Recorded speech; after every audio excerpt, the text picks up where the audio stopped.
Friends, welcome back to our channel. 8ാം ക്ലാസ്സിലെ ആരോഗ്യ കായിക വിദ്യാഭ്യാസം, കലാവിദ്യാഭ്യാസം, പ്രവൃത്തി പഠനം ഈ മൂന്നിൻ്റെയും ക്വസ്റ്റ്യൻ പേപ്പറാണ് നമ്മൾ നോക്കുന്നത്. 2022-23 അഥവാ കഴിഞ്ഞ വർഷത്തെ ക്വസ്റ്റ്യൻ പേപ്പറാണ്. അപ്പോൾ എന്തൊക്കെ ക്വസ്റ്റ്യൻസ് ആണ് വന്നിട്ടുള്ളത്, അവയുടെ ആൻസേഴ്സ് എന്തൊക്കെയാണെന്ന് നോക്കാം. അപ്പോൾ ആകെ എക്സാം എഴുതാനുള്ള സമയം എന്ന് പറയുന്നത് 2 മണിക്കൂറാണ്. ആകെ മാർക്ക് 45 ആണ്. മൂന്നിനും കൂടെയാണ് 45. ഇവിടെ ആരോഗ്യ കായിക വിദ്യാഭ്യാസം, കലാവിദ്യാഭ്യാസം, പ്രവൃത്തി പഠനം എന്നീ വിഷയങ്ങളെ 3 വിഭാഗങ്ങളായിട്ടാണ് ചോദ്യപേപ്പറിൽ ക്രമീകരിച്ചിട്ടുള്ളത്. ഓരോ വിഭാഗത്തിനും 15 സ്കോർ വീതമാണ്. എഴുത്തു പരീക്ഷയ്ക്കുള്ള 2.5 മണിക്കൂറിൽ 15 മിനിറ്റ് സമാശ്വാസ സമയമാണ്. 3 വിഭാഗത്തിൻ്റെയും ഉത്തരങ്ങൾ പ്രത്യേകം പേപ്പറിൽ എഴുതി നൽകേണ്ടതാണ്. അവയിലെല്ലാം വിഷയം, പേര്, ക്ലാസ്, റോൾ നമ്പർ എന്നീ വിവരങ്ങൾ രേഖപ്പെടുത്തണം. ഇത്തരത്തിലുള്ള ഇൻസ്ട്രക്ഷൻസ് നമുക്ക് തന്നിട്ടുണ്ട്. അപ്പോൾ ഓരോന്നിനും എക്സാം എഴുതാനുള്ള സമയം 40 മിനിറ്റ് ആണ്. ഓരോന്നിൻ്റെയും ആകെ മാർക്ക് എന്ന് പറയുന്നത് 15 ആണ്. ഓക്കെ, അങ്ങനെ 3 15 കൂടെ 45 ആണ്. ആദ്യത്തെ ക്വസ്റ്റ്യൻ പേപ്പർ ആരോഗ്യ കായിക വിദ്യാഭ്യാസത്തിൽ നിന്നുള്ളതാണ്. 1 മുതൽ 6 വരെയുള്ള ചോദ്യങ്ങളിൽ ഏതെങ്കിലും 4 എണ്ണത്തിന് ഉത്തരം എഴുതുക. ശരി ഉത്തരത്തിന് 1 സ്കോർ വീതമാണെന്ന് തന്നിട്ടുണ്ട്. ഓക്കെ, അപ്പോൾ ഇവിടെ ഒന്നാമത്തെ ചോദ്യം, ഉയരത്തിൽ നിന്നും ചാടുമ്പോൾ തറയിൽ പതിക്കുന്നതിന്റെ ആഘാതം കുറയ്ക്കുന്നതിന് ഉപയോഗിക്കുന്ന ഒരു തന്ത്രമാണ് ക്യാച്ചിങ്, ലിഫ്റ്റിംഗ്, ലാൻഡിങ്, ഹോപ്പിംഗ്. ഏതാണ്? ലാൻഡിംഗ് ആണ്. ഓക്കെ, ലാൻഡിംഗ് ആണ് നമ്മൾ ഉയരത്തിൽ നിന്നും ചാടുമ്പോൾ തറയിൽ പതിക്കുന്നതിന്റെ ആഘാതം കുറയ്ക്കുന്നതിന് വേണ്ടി ഉപയോഗിക്കുന്ന തന്ത്രം എന്ന് പറയുന്നത് ലാൻഡിംഗ്. ഓക്കെ, രണ്ടാമത്തെ ചോദ്യം, ചിത്രം നിരീക്ഷിച്ച് ഹൃദയമിടിപ്പ് പരിശോധിക്കുന്ന പ്രവർത്തനത്തിന്റെ പേര് എഴുതുക. Carotid pulse, radial pulse, femoral pulse, popliteal pulse. ഏതാണ്? റേഡിയൽ പൾസ് ആണ്. നമ്മൾ ഇങ്ങനെ നോക്കുന്നത് റേഡിയൽ പൾസ് ആണ്. Okay, radial pulse. 3, ഒടിവ് സംഭവിച്ചാൽ നൽകുന്ന ഒരു പ്രഥമ ശുശ്രൂഷ രീതിയാണ് സ്ലിങ്, ABC, ശ്വസനം, ലിഫ്റ്റിംഗ്. ഏതാണ്? സ്ലിങ് ആണ്. ഓക്കെ, ഒടിവ് സംഭവിച്ചാൽ നമ്മൾ നൽകുന്ന പ്രൈമറി എന്ന് പറയുന്നത് സ്ലിങ് ആണ്. ഇനി 4, സന്ധികളിൽ നിന്നും അസ്ഥികൾ പൂർണ്ണമായി മാറി നിൽക്കുന്ന അവസ്ഥയാണ് ഡിസ്ലൊക്കേഷൻ, സബ്ലക്സേഷൻ, പേശീശക്തി, പവർ. ഏതാണ്? ഡിസ്ലൊക്കേഷൻ ആണ്. നമ്മൾ സന്ധികളിൽ നിന്നും അസ്ഥികൾ പൂർണ്ണമായി മാറി നിൽക്കുന്ന അവസ്ഥക്ക് നമ്മൾ പറയുന്നത് ഡിസ്ലൊക്കേഷൻ ആണ്. 5, അപകടം മൂലം ബോധം നഷ്ടപ്പെട്ടയാൾക്ക് അടിയന്തരമായി നൽകുന്ന പ്രഥമ ശുശ്രൂഷയാണ് വിശ്രമം, ഐസ്, സ്ലിങ് കെട്ടുക, ABC. ഏതാണ്? അതിനെയാണ് നമ്മൾ ABC എന്ന് പറയുന്നത്. 6, ഡാഷ് എന്ന ശേഷി ഉള്ളതിനാലാണ് ട്രിപ്പിൾ ചേസ് കളിക്കിടയിൽ അനായാസം ഒഴിഞ്ഞു മാറുവാൻ സാധിക്കുന്നത്. പവർ, ചുറുചുറുക്ക്, ബാലൻസ്, പേശീശക്തി. എന്താണ്? ചുറുചുറുക്ക് ഉള്ളത് കൊണ്ടാണ്. ഓക്കെ, അപ്പോൾ നമ്മൾ ആദ്യത്തെ 6 ചോദ്യവും അവയുടെ ഉത്തരവും നോക്കി. ഇനി അടുത്തത് 7 മുതൽ 12 വരെയുള്ള ചോദ്യങ്ങളിൽ ഏതെങ്കിലും 4 എണ്ണത്തിന് ഉത്തരം എഴുതാൻ പറഞ്ഞിട്ടുണ്ട്. 7ാമത്തെ ചോദ്യം, അസ്ഥിഭംഗത്തിന്റെ ലക്ഷണങ്ങൾ എന്തെല്ലാം? എന്തൊക്കെയാണ്? അസ്ഥിഭംഗത്തിന്റെ ലക്ഷണം എന്ന് പറയുന്നത് ഒടിഞ്ഞ ഭാഗം ചലിപ്പിക്കാൻ ബുദ്ധിമുട്ട് അനുഭവപ്പെടുന്നത്, കഠിനമായ വേദന, ഒടിവ് ഉണ്ടായ സ്ഥലത്ത് നീർക്കെട്ട് കാണപ്പെടുന്നു, ഒടിവ് ഉണ്ടായ ഭാഗത്ത് നിറവ്യത്യാസം ഉണ്ടാകുന്നു. ഇതൊക്കെയാണ് പ്രധാനപ്പെട്ട ലക്ഷണം എന്ന് പറയുന്നത്. ഒന്നും കൂടെ പറയാം. ഒടിഞ്ഞ ഭാഗം ചലിപ്പിക്കാൻ ബുദ്ധിമുട്ട് അനുഭവപ്പെടുന്നത്, കഠിനമായ വേദന, ഒടിവ് ഉണ്ടായ ഭാഗത്ത് നീർക്കെട്ട് കാണപ്പെടുന്നത്, ഒടിവ് ഉണ്ടായ ഭാഗത്ത് നിറവ്യത്യാസം ഉണ്ടാകുന്നത്.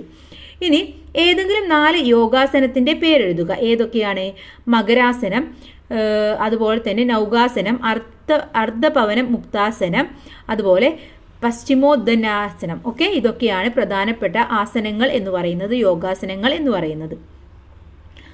9, പ്രഥമ ശുശ്രൂഷ എന്നാൽ എന്താണ് പ്രഥമ ശുശ്രൂഷ എന്ന് പറഞ്ഞാൽ? നമുക്കറിയാം, അപകടത്തിൽപ്പെട്ട് പരിക്കേൽക്കുകയോ ബോധരഹിതനാവുകയോ ചെയ്യുന്ന ആൾക്ക് ആദ്യം നൽകുന്ന സഹായമാണ് പ്രഥമ ശുശ്രൂഷ എന്ന് പറയുന്നത്. ഓക്കെ, അപ്പോൾ അപകടത്തിൽപ്പെട്ടതോ അല്ലെങ്കിൽ പരിക്കേറ്റ ആൾക്കോ അല്ലെങ്കിൽ രോഗമായ ആൾക്കോ ഏതൊരാൾക്കും നമ്മൾ ആദ്യം നൽകുന്നതിനെയാണ് നമ്മൾ പ്രഥമ ശുശ്രൂഷ എന്ന് പറയുന്നത്. ഇനി 10 എന്ന് പറയുന്നത് ക്യാച്ചിങ്ങിന്റെ വിവിധ ഘട്ടങ്ങൾ വിശദമാക്കാനാണ് പറഞ്ഞിട്ടുള്ളത്. എന്തൊക്കെയാണ് ക്യാച്ചിങ്ങിന്റെ പ്രധാനമായ ഘട്ടങ്ങൾ എന്ന് പറയുന്നത്? പന്തിന്റെ ദിശക്ക് അഭിമുഖമായിട്ട് നൽകുക, വരുന്ന പന്തിന്റെ വലിപ്പവും ആകൃതിയും മനസ്സിലാക്കുക, പന്തിന്റെ ഫ്ലൈറ്റ് മനസ്സിലാക്കുക, പന്ത് വിരലിൽ പതിക്കാത്ത വിധം വിരലുകൾ വിടർത്തി ഒരു കപ്പിന്റെ ആകൃതിയിൽ വെക്കുക, പന്ത് കയ്യിൽ തട്ടുമ്പോഴുള്ള ആഘാതം കുറയ്ക്കുന്നതിന് പന്ത് കയ്യിൽ സ്പർശിക്കുന്നതിനോടൊപ്പം കൈ പിറകിലേക്ക് വലിക്കുകയും ചെയ്യുക. ഇതൊക്കെയാണ് പ്രധാനപ്പെട്ട ഘട്ടങ്ങൾ എന്ന് പറയുന്നത്. പറയുന്നത്. ഇനി 11 സൂര്യാഘാതത്തിൽ നിന്നുള്ള സുരക്ഷാ മുൻകരുതലുകൾ എന്തെല്ലാമാണ്? എന്തൊക്കെയാണ്? ശക്തമായ ചൂടുള്ള വെയിൽ നേരിട്ട് കൊള്ളാതിരിക്കുക, ആവശ്യത്തിന് വെള്ളം കുടിക്കുക, തണലിൽ വിശ്രമിക്കുക, തുടർച്ചയായി കൂടുതൽ സമയം വെയിൽ കൊള്ളാതിരിക്കുക, തണുത്ത വെള്ളം ഉപയോഗിച്ച് ദേഹമാസകലം തുടയ്ക്കുക. ഇതൊക്കെയാണ് പ്രധാനപ്പെട്ട മുൻകരുതലുകൾ എന്ന് പറയുന്നത്. ഇനി 12 ലിഫ്റ്റിംഗ് ചെയ്യുമ്പോൾ ശ്രദ്ധിക്കേണ്ട കാര്യങ്ങൾ എന്തൊക്കെയാണ്? പാദങ്ങൾ തോളിന്റെ അകലത്തിൽ വെക്കുക, പാദങ്ങൾ പൂർണ്ണമായും തറയിൽ ഉറപ്പിച്ചു വെക്കുക, കാൽമുട്ടുകളും ഇടുപ്പും മടക്കി താഴോട്ടിരിക്കുക, നടുനിവർത്തി ഉള്ളിലേക്ക് ആർച്ച് രൂപത്തിലാക്കുക, ഭാരം ഉയർത്തുമ്പോൾ ശരീരത്തോട് ചേർത്ത് പിടിക്കുക. ഇതൊക്കെയാണ് പ്രധാനമായിട്ടും ലിഫ്റ്റിംഗ് ചെയ്യുമ്പോൾ നമ്മൾ ശ്രദ്ധിക്കേണ്ടത്. ഇനി റോളിംഗ് എന്നാൽ എന്ത്? റോളിംഗ് ചെയ്യുമ്പോൾ ശ്രദ്ധിക്കേണ്ട സുരക്ഷാ മുൻകരുതലുകൾ എന്തെല്ലാമാണ്? അപ്രതീക്ഷിതമായി ഉണ്ടാകുന്ന വീഴ്ചകളുടെ ആഘാതം കുറയ്ക്കാനും വീഴ്ചയുടെ ഫലമായി ഉണ്ടാകുന്ന ചതവ്, ഒടിവ്, മുറിവ് എന്നിവ ഒഴിവാക്കാനും അതിൻ്റെ തീവ്രത കുറയ്ക്കാനുമായി ഉരുളുന്നതിനെയാണ് നമ്മൾ റോളിംഗ് എന്ന് പറയുന്നത്. ഇനി ഇത് ചെയ്യുമ്പോൾ എന്തൊക്കെയാണ് നമ്മൾ ശ്രദ്ധിക്കേണ്ടത്?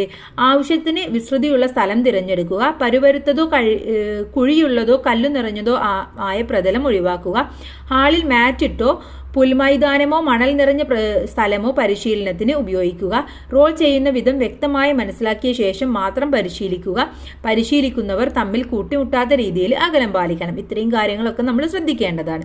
ഇനി സ്ഥിരമായ യോഗ പരിശീലനത്തിലൂടെ കൈവരിക്കുന്ന നേട്ടങ്ങൾ എന്തൊക്കെയാണ്? നമുക്ക് ശാരീരിക മാനസിക ക്ഷമത മെച്ചപ്പെടുത്താൻ കഴിയും, ശാരീരിക മാനസികവുമായ ഉന്മേഷം ലഭിക്കുന്നു, അസ്ഥികളുടെ അയവും വഴക്കവും വർദ്ധിക്കുന്നു, അതുപോലെ തന്നെ ഹൃദയ ശ്വസന ദഹന വ്യവസ്ഥകളുടെ പ്രവർത്തനം കാര്യക്ഷമമാക്കാനും നമുക്ക് കഴിയും.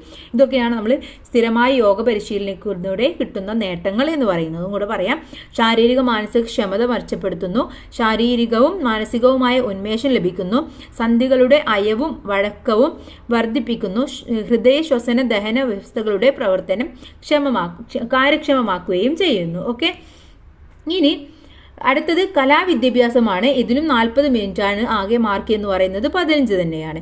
1 മുതൽ 6 വരെയുള്ള ചോദ്യങ്ങളിൽ ഏതെങ്കിലും 4 എണ്ണത്തിനാണ് ഉത്തരം എഴുതാൻ പറഞ്ഞിട്ടുള്ളത്. ശരി ഉത്തരത്തിന് 1 സ്കോർ വീതമാണ്. ഓക്കെ, അപ്പോൾ ഇവിടെ ഒന്നാമത്തെ ചോദ്യം എന്ന് പറയുന്നത് എന്താണെന്ന് നോക്കാം.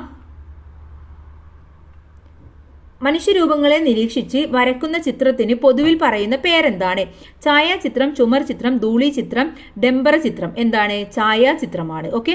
2 സോപാന സംഗീതത്തിൽ ഉപയോഗിക്കുന്ന വാദ്യം താഴെ കൊടുത്തിരിക്കുന്ന ചിത്രം നോക്കി തിരിച്ചറിയുക. ഇവിടെ ഒരു ചിത്രം കൊടുത്തിട്ടുണ്ട്. ഇതിന്റെ പേര് മൃദംഗ, തബല, ഇടക്ക, തകില്. ഇതിൽ ഏതാണിത്? ഇത് ഇടക്കയാണ്. ഓക്കെ, ഇടക്കയാണ്. ഏതൊക്കെ കലാരൂപങ്ങളുടെ ചിത്രങ്ങളാണ് താഴെ കൊടുത്തിരിക്കുന്നത്? വടിപ്പാവ, കയ്യുറപ്പാവ, നിഴൽപ്പാവ, നൂൽപ്പാവ, വിരൽപ്പാവ, തുകൽപ്പാവ, മരപ്പാവ, കളിമൺ പാവ. ഏതാണ്? ഇത് വടിപ്പാവ, കയ്യുറപ്പാവയാണ്. ഒന്നാമത്തേത് വടിപ്പാറയും രണ്ടാമത്തേത് കയ്യുറപ്പാവയുമാണ്. ഇനി ഇതിലെ 4ാമത്തെ ചോദ്യം, തിത്തിത്താര തിത്തിത്തേയ് തിത്തേയ് തകതൈതോ കുട്ടനാടൻ പുഞ്ചയിലെ കൊച്ചുപെണ്ണെ കുയിലാളെ കൊട്ടു വേണം, കുഴൽ വേണം, കുരവ വേണം. ഈ ഗാനം ഏത് സംഗീത ശാഖയിൽ ഉൾപ്പെടുന്നു? മാപ്പിളപ്പാട്ട്, ഓണപ്പാട്ട്, വഞ്ചിപ്പാട്ട്, വില്ലടിച്ചാൻ പാട്ട്. ഇതേതാണ്? ഇത് വഞ്ചിപ്പാട്ടാണ്. ഓക്കെ, ഇത് വഞ്ചിപ്പാട്ടാണ്. 5ാമത്തെ ചോദ്യം, നിഴൽപ്പാവ കൂത്തുരംഗത്ത് അവതരിപ്പിക്കുമ്പോൾ വെളിച്ചം ക്രമീകരിക്കേണ്ടത് പാവകളുടെ ഏതു വശത്തായാണ്? മുൻവശത്ത്, പിൻവശത്ത്, ഇടതുവശത്ത്, വലതുവശത്ത്. ഏത് ഭാഗത്താണ്? പിൻവശത്താണ് നമ്മൾ വെളിച്ചം ക്രമീകരിക്കേണ്ടത്. 6 കുട്ടിക്കാലത്ത് തന്നെ 25,000-ഓളം ചിത്രങ്ങൾ വരച്ച് വളരെ ചെറിയ പ്രായത്തിൽ തന്നെ മരണമടഞ്ഞ വിഖ്യാത കലാകാരൻ ആര്? Edmund Thomas Clint, Rajan M Krishnan, CN Karunakaran, MV Devan. ആരാണ്? എഡ്മണ്ട് തോമസ് ക്ലിറ്റ് ആണ്. Okay, Edmund Thomas Clint. ഇനി 7 മുതൽ 11 വരെയുള്ള ചോദ്യങ്ങളിൽ ഏതെങ്കിലും 2 എണ്ണത്തിന് ഉത്തരം എഴുതുക. ഓരോന്നിനും 3 സ്കോർ വീതമാണ്. 7ാമത്തെ ചോദ്യം, ചിത്രത്തിൽ കൊടുത്തിരിക്കുന്ന വാദ്യോപകരണങ്ങളെ തിരിച്ചറിയുക. ഇതിലേതാണ്? ഒന്നാമത്തേത് വീണയാണ്, 2 നാദസ്വരം, 3 ചെണ്ട. ഓക്കെ, 1 വീണ, 2 നാദസ്വരം, 3 ചെണ്ട. ഇനി ഒരു നൃത്തം മനോഹരമാകണമെങ്കിൽ എന്തെല്ലാം ഘടകങ്ങൾ ശ്രദ്ധിക്കണം? എന്തൊക്കെയാണ്? നല്ല അഭിനയം ഉണ്ടാവണം, മുദ്രകളായ വരികളുടെ അർത്ഥം കാണിക്കണം, ചുവടുകൾ വേണം, ചുവടുകൾക്ക് താളം വേണം, കഥാപാത്രത്തിന് അനുയോജ്യമായ വസ്ത്രധാരണം ഉണ്ടായിരിക്കണം. ഇതൊക്കെയാണ് പ്രധാനമായിട്ടും ഒരു നൃത്തം നന്നാവണമെങ്കിൽ അല്ലെങ്കിൽ മനോഹരമാവണമെങ്കിൽ ശ്രദ്ധിക്കേണ്ട കാര്യങ്ങൾ. ഇനി ഇതിലെ 9ാമത്തെ ചോദ്യം നോക്കൂ. വിരൽപാവ നാടകത്തിനായി പാവകൾ നിർമ്മിക്കുന്ന രീതി താഴെ കൊടുത്തിരിക്കുന്നു. ശരിയായ ക്രമത്തിൽ എഴുതുക. പേപ്പർ കുഴലിൽ ഒട്ടിക്കുന്നു, പേപ്പർ കുഴൽ നിർമ്മിക്കുന്നു, കഥാപാത്രങ്ങളുടെ തലകൾ വരച്ച് വെട്ടിയെടുക്കുന്നു, കഥാപാത്രങ്ങളെ നിശ്ചയിക്കുന്നു. ഇതിൽ ആദ്യം ചെയ്യേണ്ടത് കഥാപാത്രങ്ങളെ നിശ്ചയിക്കുകയാണ്. പിന്നെ കഥാപാത്ര തലകൾ വരച്ച് വെട്ടണം. അതിനുശേഷം പേപ്പർ കുഴൽ നിർമ്മിക്കുന്നു, പിന്നെ പേപ്പർ കുഴലിൽ ഒട്ടിക്കുന്നു. ഇനി 10ാമത്തേത്, നിങ്ങൾ സംവിധാനം ചെയ്യുന്ന ഷോർട്ട് ഫിലിമിൽ ഒരു കർഷകന്റെ റോളുണ്ട്. ആ കഥാപാത്രത്തിന്റെ സ്വഭാവ സവിശേഷതകൾ സ്റ്റോറി ബോർഡിൽ ഇണങ്ങുന്ന രീതിയിൽ താഴെ നൽകിയ സൂചനകൾക്ക് അനുസരിച്ച് ഭാവനാത്മകമായി വരക്കുക. അപ്പം ഇത് കൂട്ടുകാർ ചെയ്യേണ്ടതാണ്. നിങ്ങളിത് വായിച്ച് നിങ്ങളുടെ ഭാവനയ്ക്ക് അനുസരിച്ച് നിങ്ങൾ ആ ചിത്രം വരയ്ക്കണം. 1ാമത്തേത് ഒരു കർഷകന്റെ മുഖമാണ്, അവിടെ കൊടുത്തിട്ടുണ്ട്. 2ാമത്തേത് പാടത്തേക്ക് നടന്നു പോകുന്ന കർഷകനാണ്. അപ്പോൾ കയ്യിൽ എന്തൊക്കെ വേണം? തുമ്പയും കാര്യങ്ങളെല്ലാം വേണം. അപ്പോൾ ബാക്ക്ഗ്രൗണ്ട് ആയിട്ട് നിങ്ങൾക്ക് ഒരു പാടത്തിന്റെ ചിത്രം എന്തെങ്കിലും കൊടുക്കാം. ഒരാൾ നടന്നു പോകുന്നതായിട്ട് വരക്കുകയും വേണം. കൃഷിയിൽ ഏർപ്പെടുന്ന കർഷകൻ, അപ്പോൾ കൃഷി ചെയ്യുന്നത് അല്ലെങ്കിൽ കറ്റെടുത്തു കൊടുക്കുന്നതോ വേറെ ആർക്കെല്ലാം എടുത്തു അങ്ങനെ എന്തെങ്കിലും അതുമായി ബന്ധപ്പെട്ട ഒരു ചിത്രമാണ് നിങ്ങൾ വരയ്ക്കേണ്ടത്. ഇനി 11, വീട്ടുമുറ്റത്ത് പൂത്തു നിൽക്കുന്ന ചെടികളെ പരിപാലിച്ചു കൊണ്ടിരിക്കുന്ന കുട്ടിയും അരികത്ത് കളിയിൽ ഏർപ്പെട്ടുകൊണ്ട് ഒരു പൂച്ചക്കുട്ടിയുമുണ്ട്. മുറ്റത്തിന്റെ അതിരിലുള്ള പ്ലാവിൽ നിറയെ ചക്കകളുണ്ട്. ഈ വിവരണം വായിക്കുമ്പോൾ നിങ്ങളുടെ മനസ്സിൽ തെളിയുന്ന ദൃശ്യങ്ങൾ ചേർത്ത് ചിത്രമായി വരയ്ക്കാനാണ് പറഞ്ഞിട്ടുള്ളത്. ഓക്കെ, അപ്പോൾ ചിത്രം വരയ്ക്കുന്നത് നിങ്ങൾക്ക് പ്രത്യേക പേപ്പറും നിങ്ങൾക്ക് തരുന്നതാണ്. ഇനി 12 മുതൽ 14 വരെയുള്ള ചോദ്യങ്ങളിൽ ഏതെങ്കിലും ഒന്നിന് ഉത്തരം എഴുതുക. ശരി ഉത്തരത്തിന് 5 സ്കോർ വീതമാണ്. 12ാമത്തേത്, രംഗം 1, സ്കൂൾ കവാടത്തിന് അരികിൽ നിന്ന് പുകവലിക്കാൻ ശ്രമിക്കുന്ന ഒരാൾ, അയാളെ എതിർത്തുകൊണ്ട് ഒരു കൂട്ടം കുട്ടികൾ അയാളുടെ അടുത്തേക്ക് നടന്നു നീങ്ങുന്നു. രംഗം 2, രംഗം 3 എന്നിവ ചേർത്ത് ലഹരി വിരുദ്ധ സന്ദേശം ഉൾക്കൊള്ളുന്ന നാടക തിരക്കഥ തയ്യാറാക്കുക. ഓക്കെ, അപ്പോൾ രംഗം 1 നിങ്ങൾക്ക് എന്തൊക്കെ എഴുതാം? ജസ്റ്റ് ഒന്ന് പറഞ്ഞു തരാം. നിങ്ങളുടെ അടിയേക്കാണ് നിങ്ങൾ എഴുതേണ്ടത്. സ്കൂൾ കവാടത്തിന് മുന്നിൽ നിന്ന് പുകവലിക്കാൻ ശ്രമിക്കുന്ന ഒരാൾ, അയാളെ എതിർത്തുകൊണ്ട് ഒരു കൂട്ടം കുട്ടികൾ അയാളുടെ അടുത്തേക്ക് നടന്നു നീങ്ങുന്നതായിട്ട് പറയാം. ഒരു കുട്ടി എന്തെങ്കിലും പറയുന്ന ഡയലോഗുകളും നിങ്ങൾക്ക് ഉൾപ്പെടുത്തിക്കൊണ്ട് എഴുതാവുന്നതാണ്. രംഗം 2 വേണമെങ്കിൽ ഹെഡ് മാസ്റ്ററുടെ മുറി, ഇവിടെയും കൊണ്ട് ഹെഡ് മാസ്റ്ററുടെ മുറിയിലേക്ക് പോകുന്നതായിട്ടും നിങ്ങൾക്ക് എഴുതാം. ഓക്കെ, അത് നിങ്ങളുടെ ചോയ്സാണ്. ഇനി 13, വഴിതെറ്റി കാട്ടിലകപ്പെട്ട കുട്ടി ഇടവഴിയിലൂടെ നടന്ന് പുഴവക്കിലെത്തി. മറുകരയിൽ വെള്ളം കുടിച്ചുകൊണ്ടിരിക്കുന്ന മാങ്കൂട്ടം, അസ്തമന സൂര്യന്റെ പശ്ചാത്തലത്തിൽ നിറയെ പൂക്കളുള്ള മരങ്ങൾ. ഈ ദൃശ്യങ്ങൾ ഭാവനാത്മകമായി വരച്ച് അനുയോജ്യമായ നിറങ്ങൾ കൊടുത്ത് പൂർത്തിയാക്കുക. വരയ്ക്കാൻ പ്രത്യേക പേപ്പർ നൽകും. അപ്പോൾ ഇതും വരയാണ് ഇവിടെ ഉദ്ദേശിക്കുന്നത്. അപ്പോൾ കൂട്ടുകാർ നിങ്ങളുടേതായ രീതിയിൽ ഈ ഒരു സംഭവങ്ങളെല്ലാം ഉൾക്കൊണ്ടുകൊണ്ട് ഒരു ചിത്രം വരയ്ക്കാൻ ശ്രമിക്കാം. ഇനി 14, താഴെ തന്നിരിക്കുന്ന സംഗീത രൂപങ്ങളിൽ ഏതെങ്കിലും ഒന്നിനെ കുറിച്ച് വിശദീകരിക്കാനാണ് പറഞ്ഞിട്ടുള്ളത്. അപ്പോൾ ഇവിടെ വില്ലടിച്ചാൻ പാട്ട്, വഞ്ചിപ്പാട്ട്, നാടൻ പാട്ട്. ഓക്കെ, അപ്പം ഞാനിവിടെ വഞ്ചിപ്പാട്ടിനെ കുറിച്ച് പറഞ്ഞു തരാം. രാമപുരത്ത് വാര്യരാണ് വഞ്ചിപ്പാട്ട് എന്ന കാവ്യരൂപം സൃഷ്ടിച്ചത്. അദ്ദേഹത്തിന്റെ കുചേലവൃത്തം വഞ്ചിപ്പാട്ട് പ്രസിദ്ധമായ ഒരു കാവ്യ സമാഹാരമാണ്. തുഴക്കാരുടെ താളത്തിനനുസരിച്ച് വഞ്ചിയിലിരുന്ന് പാടുന്നത് കൊണ്ടാണ് ഇതിന് വഞ്ചിപ്പാട്ട് എന്ന പേര് വന്നത്. തുഴക്കാരുടെ ആംഗിക ചലനമാണ് ഇതിൽ താളമായി ഉപയോഗിക്കുന്നത്. അപ്പം നിങ്ങൾക്ക് ഇത്തരത്തിലുള്ള ക്വസ്റ്റ്യൻ വന്നു കഴിഞ്ഞാൽ ഇതിലെ ഏതെങ്കിലും ഒന്നിനെ കുറിച്ച് നിങ്ങൾക്ക് ഒരു പാരഗ്രാഫ് എഴുതാൻ കഴിയണം. ഓക്കെ, അതാണ് ഇതിലെ ചോദ്യം എന്ന് പറയുന്നത്. ഇനി നമുക്ക് നോക്കാനുള്ളത് എന്താണ്? ഇതിലെ പ്രവൃത്തി പഠനമാണ് അല്ലെ. പ്രവൃത്തി പഠനമാണ് ഇനി നമുക്ക് നോക്കാനുള്ളത്. അപ്പോൾ ഇതിലും 1 മുതൽ 4 വരെയുള്ള ചോദ്യങ്ങളിൽ ഏതെങ്കിലും 3 നമ്മളെടുത്ത് ഉത്തരം എഴുതാൻ പറഞ്ഞിട്ടുള്ളത്. ഓക്കെ, താഴെ പറയുന്നവരിൽ അക്ഷരങ്ങളും അക്കങ്ങളും ഉൾപ്പെടുത്തുന്നതിന് ഉപയോഗിക്കുന്ന അലങ്കാര തയ്യൽ ഏതെന്നാണ് ചോദിച്ചിട്ടുള്ളത്.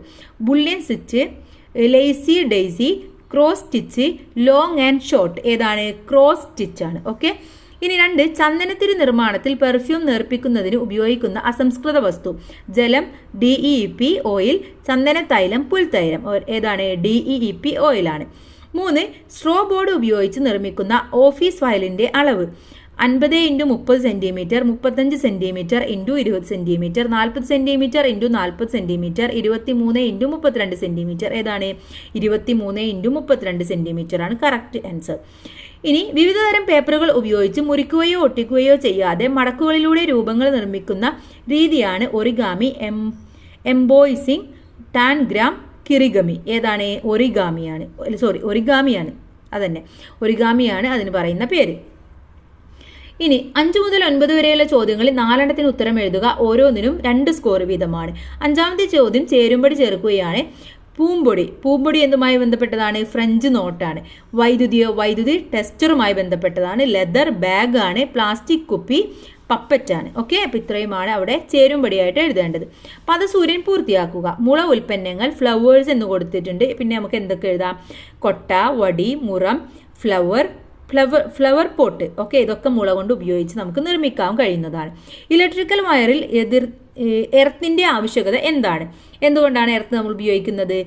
പെട്ടെന്ന് ഉയരുന്ന വോൾട്ടേജിൽ നിന്നും മിന്നൽ ഡിസ്ചാർജിൽ നിന്നും ഉപകരണങ്ങൾ, വ്യക്തികൾ തുടങ്ങിയവ എന്നിവയ്ക്ക് എർത്തിങ് സംരക്ഷണം നൽകുന്നു. അതിനാണ് നമ്മളവിടെ എർത്തിങ് വയർ ഉപയോഗിക്കുന്നത്. ചിത്രത്തിൽ കാണുന്ന പ്രവർത്തനങ്ങളുടെ പേര് എഴുതാൻ പറഞ്ഞിട്ടുണ്ട്. എ എന്ന് പറയുന്നത് എന്താണ്? ബോട്ടിൽ ആർട്ടാണ്. ബി എന്ന് പറയുന്നത് മെറ്റൽ എൻഗ്രാവിംഗ് ആണ്. സി എന്ന് പറയുന്നത് ഫാബ്രിക് പെയിന്റ് ആണ്. ഡി എന്ന് പറയുന്നത് തേങ്ങയുടെ ചിരട്ട ഉൽപ്പന്നമാണ്. ഓക്കെ, എ എന്ന് പറയുന്നത് bottle art, B metal engraving, C fabric painting, D തേങ്ങയുടെ ചിരട്ട ഉൽപ്പന്നം. ഇനി 10 മുതൽ 11 വരെയുള്ള ചോദ്യങ്ങൾ ഏതെങ്കിലും ഒന്നിന് ഉത്തരം എഴുതാനാണ് പറഞ്ഞിട്ടുള്ളത്. എന്താണ്? ഓഫീസ് ഫയൽ നിർമ്മാണത്തിന് ആവശ്യമായ സാധന സാമഗ്രികൾ ഏതെല്ലാം നിർമ്മാണ രീതി വിവരിക്കാനാണ് പറഞ്ഞിട്ടുള്ളത്. ഓക്കെ, അപ്പോൾ ഇത് നിങ്ങൾ എന്തൊക്കെ ഉപയോഗിച്ചിട്ടാണ് നമ്മൾ ഓഫീസ് ഫയൽ ഉണ്ടാക്കുക?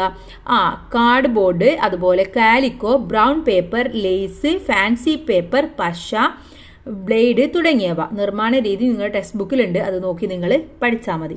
ഇനി ലഹരി വിമുക്ത നവകേരളം എന്ന വിഷയവുമായി ബന്ധപ്പെട്ട് 15 സെന്റിമീറ്റർ നീളത്തിലും 12 സെന്റിമീറ്റർ വീതിയിലും 5ൽ കുറയാത്ത നിറങ്ങൾ ഉപയോഗിച്ച് ആശയവ്യക്തതയോടുകൂടി പോസ്റ്റർ തയ്യാറാക്കാൻ പറഞ്ഞിട്ടുണ്ട്. അപ്പോൾ ഇവിടെ ആ ഒരു പോസ്റ്റർ നിങ്ങൾ ഉണ്ടാക്കിയിട്ട് കൊടുക്കണം. അപ്പോൾ ഇത്രയുമാണ് ഈ ക്വസ്റ്റ്യൻ പേപ്പർ എന്ന് പറയുന്നത്. അപ്പോൾ നമ്മൾ എല്ലാ ഇതിലെ 3 സബ്ജക്റ്റും നമ്മൾ ഓരോ ക്വസ്റ്റ്യൻസ് ആയിട്ട് നമ്മൾ വിശകലനം ചെയ്തു. എല്ലാ ആൻസേഴ്സും നമ്മൾ പറയുകയും ചെയ്തു. അപ്പോൾ എല്ലാ കൂട്ടുകാരും നന്നായിട്ട് പഠിച്ച് എക്സാം എഴുതുക. പാഠപുസ്തകം നന്നായിട്ട് വായിച്ച് മനസ്സിലാക്കിയാൽ മാത്രമേ നിങ്ങൾക്ക് നല്ല രീതിയിൽ മാർക്ക് സ്കോർ ചെയ്യാൻ കഴിയുള്ളൂ. അപ്പോൾ all the best. Thank you.